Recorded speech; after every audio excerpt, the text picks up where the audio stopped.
Well, the 2019 Komen Race for the Cure steps off in downtown Columbus on Saturday, as we mentioned. Of course, the goal is to end breast cancer. Yeah, exactly. And according to the CDC, it is the most common form of cancer in women in the United States, no matter their race or ethnicity. But it continues to claim the lives of black women at a higher rate, and Jennifer is joining us now to explain. Yeah, so breast cancer is more common in white women, but it's the mortality rate that is greater for black women. So a new study from researchers right here in Columbus is taking a closer look at what's getting in their way when it comes to life-saving treatment.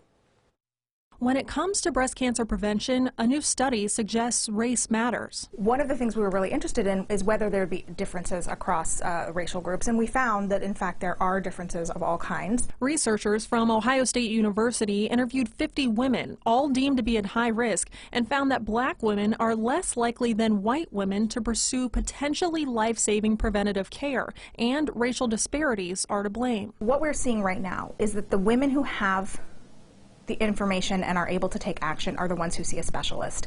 And while that is 2/3 of white women, it seems to be very few black women, like less than 20%. Dr. Podomsy is the lead author of this study and says those women are having different experiences. It doesn't have anything to do with women's interest in the issue or women's ability to even say that they want to do something about it, but they're just having a lot more obstacles in their way.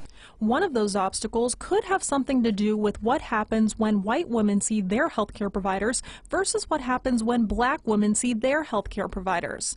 Dr. Podomsy says there is evidence proving that some general practitioners often think black women can't be at high risk for breast cancer, won't understand or be interested in the risk information, or won't do anything about prevention options. Any of those kinds of assumptions could really be getting in the way. And while those obstacles aren't impassable, Dr. Podomsy says solutions for them are slow moving. Whatever we're going to do to intervene to help women really be empowered to make good decisions to protect themselves, we're going to need to do more of that for African American women, whatever it is, because they're the ones who are at a disadvantage here.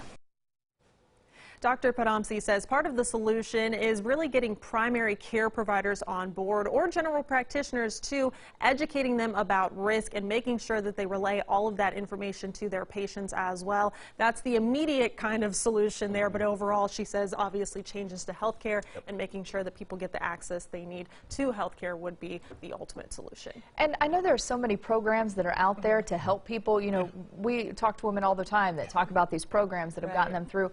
But a lot of people don't know about it. Exactly, and that's part of the problem. She said even something as simple as putting like a pamphlet together and making sure that at each visit a doctor will hand that off to their patients, making sure that they get that access to a specialist who can really give them the treatment that they need. Yeah, that's vital. Yeah, I mean, there could be a lot of good info at that expo if you're interested in getting information. Yeah, even if you don't want to participate in Race for the Cure this weekend, if you just want to come down on Saturday, you know, they have that whole big expo going on there at 7 a.m. They've got the survivor ceremony at 8 a.m. And then for those of you that do want to run or walk, that'll start at 8:45. But there's just a lot of people that come down to learn and to cheer the folks on. It really is. It's a great event. Hope you can make it.